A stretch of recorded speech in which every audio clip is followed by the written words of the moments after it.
so much for coming back to Be Zen, to give us your tips so that we can at least do our best to hang on to our Zen this holiday season. Yes. Oh my God.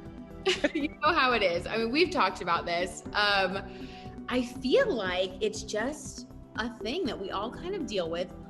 What is it from a therapist's perspective, and just from like, you know, our friend, like you're a friend of the show, you deal with this stuff too. What do you think it is? I mean, what is it about being around our family that can make us revert back to that 10-year-old child who's like stomping their feet and not feeling seen and all that stuff? Oh my gosh. The family is such a powerful dynamic. They have an energy. It's where we come from. So it's no wonder that when we get around our family, we have this tendency to like revert back to old energy that's familiar. It's almost like we can get sucked into it.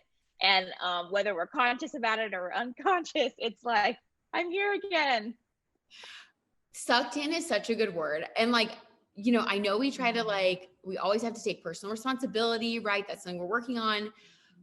But it is a thing. It is like quicksand. Like I have been to family gatherings so many times where I've been like coaching myself on the way. I'm like, okay, you're not going to fight about this with your mom. Sorry, mom, love you. You're not going to, you know, you're not going to bring this one up to your cousin. You're going to stay away from that topic.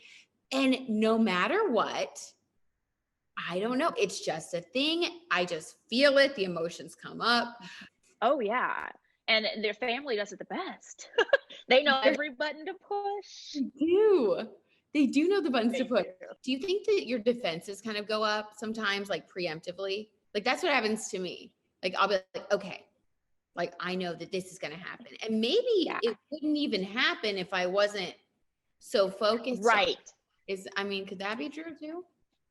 It's so true. And especially from like a spiritual and perspective and a manifestation perspective, if you're already starting to wear this energy of powerlessness, that's what you're kind of inviting in.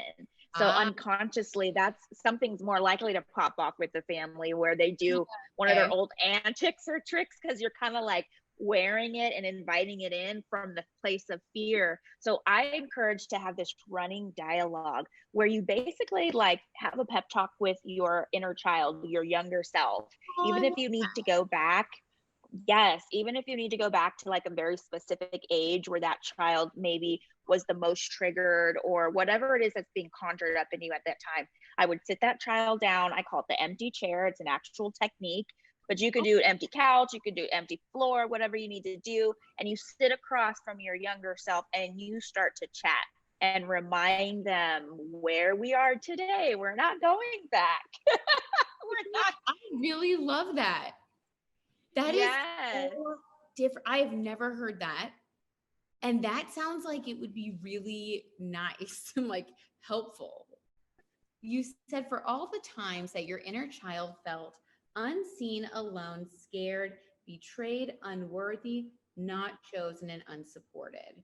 Send love and affirm them now. Those feelings can totally come up in our closest of friendships, right? In our romantic relationships, our chosen family.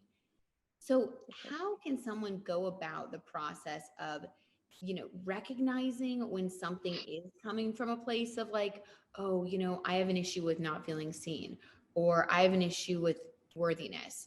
How can someone like recognize these inner child emotions in the moment, like when it's really happening? Because I feel like we can become unconscious of it sometimes. Yeah. And sometimes it's one of those things where it does kind of sneak up on us and take us by surprise in the moment, but it's not till like maybe later that evening or the next day when we've slowed down, where our bodies are having a chance to kind of process things, when our guard is down. And so what I would encourage people to do is have more moments where you can let your guard down, because if you're always on the front lines and you have to be on and your guard has to be up, you're almost like, I don't want to say performing, but there is a giving of energy out. And there's not really enough time to be like, okay, once now my guard is down, like, how do I feel? Like, what's going on with me? And then that's where you're going to see whatever needs to come up.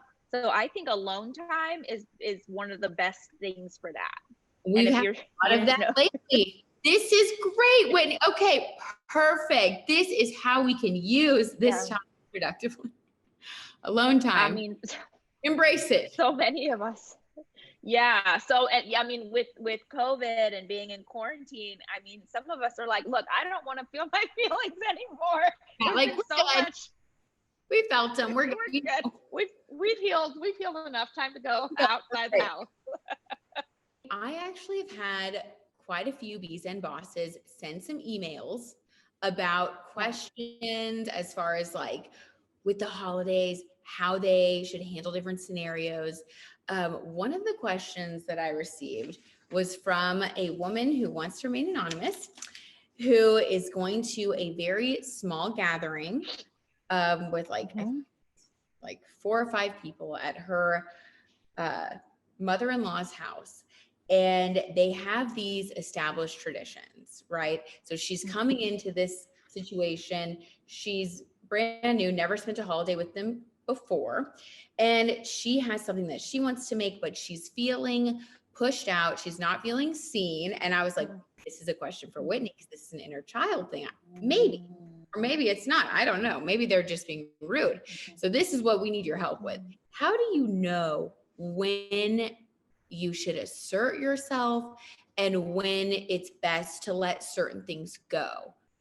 I would say she needs to deal with the feelings first. So inner child work first and foremost, because before you can, like, I know we're big on like what action steps do we take, but I feel like the outward first, it needs to be inward. And I always say, don't do anything until you get your energy right.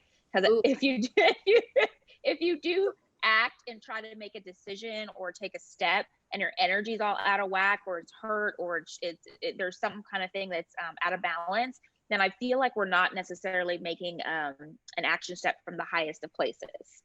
And so reground. And so let's say the mother-in-law, it has hurt her feelings, and that's something that she's carrying. I would encourage her to really work within that emotional space. Like, what's coming up for you? Why is this hurting you? Is this taking you back to when you didn't feel validated in the past? And it doesn't necessarily have to be a childhood thing. It could be a recent past thing, like relationship or, teen, like, it just depends. But I think going back and then not resolving, but bringing some healing. It may not be fully ever resolved, but bringing some healing. Maybe she needs to reassure herself, like, what she does bring to the table, what she is good at, why she's amazing, what her light is all about, and then feel that energy. And then once she feels good in that energy, then she can take a step back and reevaluate the situation with the family. Families are very interesting. Sometimes we think they're doing it for one reason, but they may have their own fear, their own hangups, their own defenses of protection. Families also resist change. That's a well-known kind of thing with families. They resist change. Like, maybe this unresolved energy hangs out with the mother-in-law because of unresolved things. So see the mother-in-law as a human, but there's these little spirits hanging out that need to be put to bed, Right. Like, maybe you could see this is another person with unresolved inner child work, not to get codependent and start to try to heal it for them. Whew. It's like, watch out for that one. But like, just respect where they're on their journey.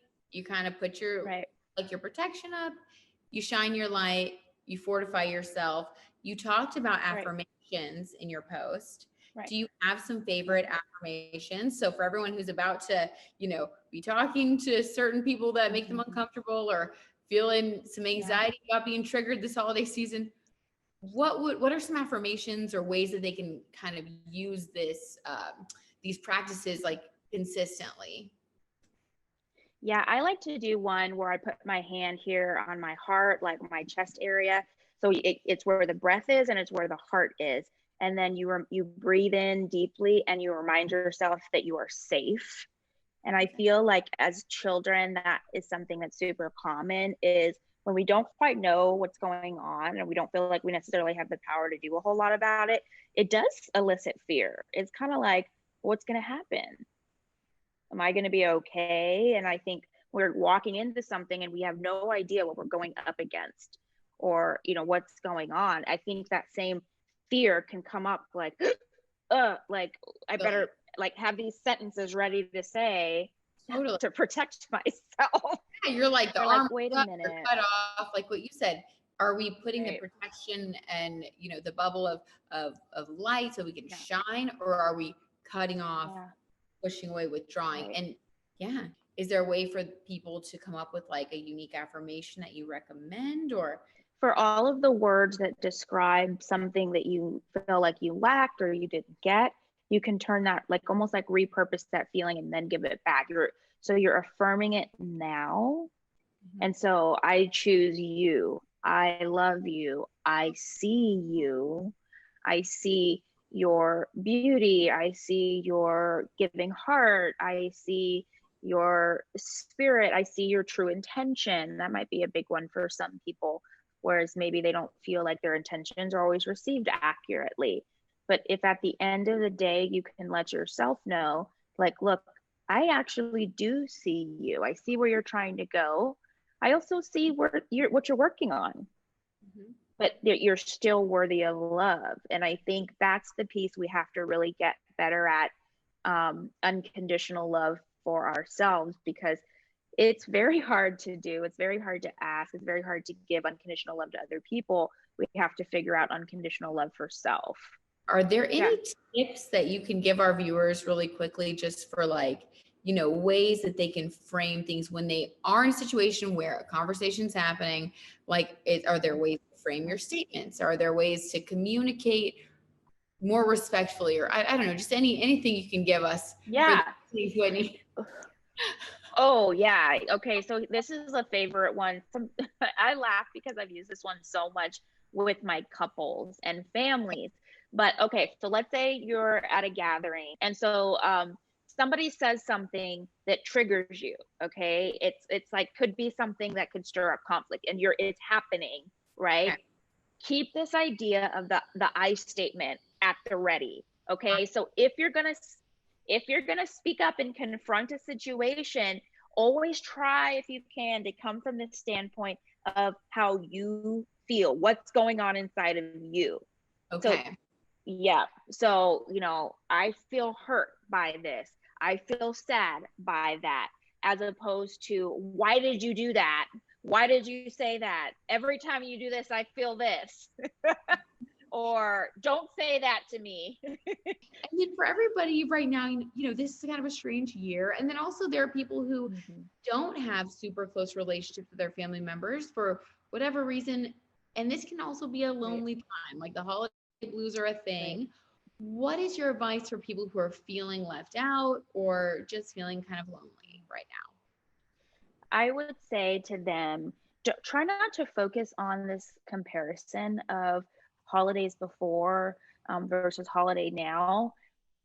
Now more than ever, we're being given permission to do things differently, to create a new path, to walk our own path, to walk sometimes what is a higher path in reality, even if it's a tougher path.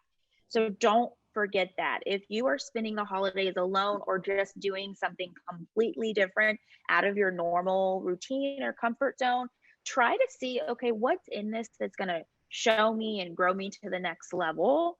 And there is a reason for it. Whether you've seen it full circle or not, there is a reason. So keep the faith and embrace new traditions is what I would say. Oh my gosh, Whitney, you're amazing. Thank you for shining your bright light, for teaching us these new tricks and tools. These are little tools for our tool belt that we can take into the holiday season. And I'm just so appreciative of you being here. And I can't wait to have you back again. Thanks for being our resident, you know, therapist, soul guru. I don't even know. You're everything. You're all things. So much fun. Thanks, Brittany. It's been so much fun. But we will talk to you soon, and we'll check back in after the holidays, and we'll see how everybody did. Perfect. See you guys.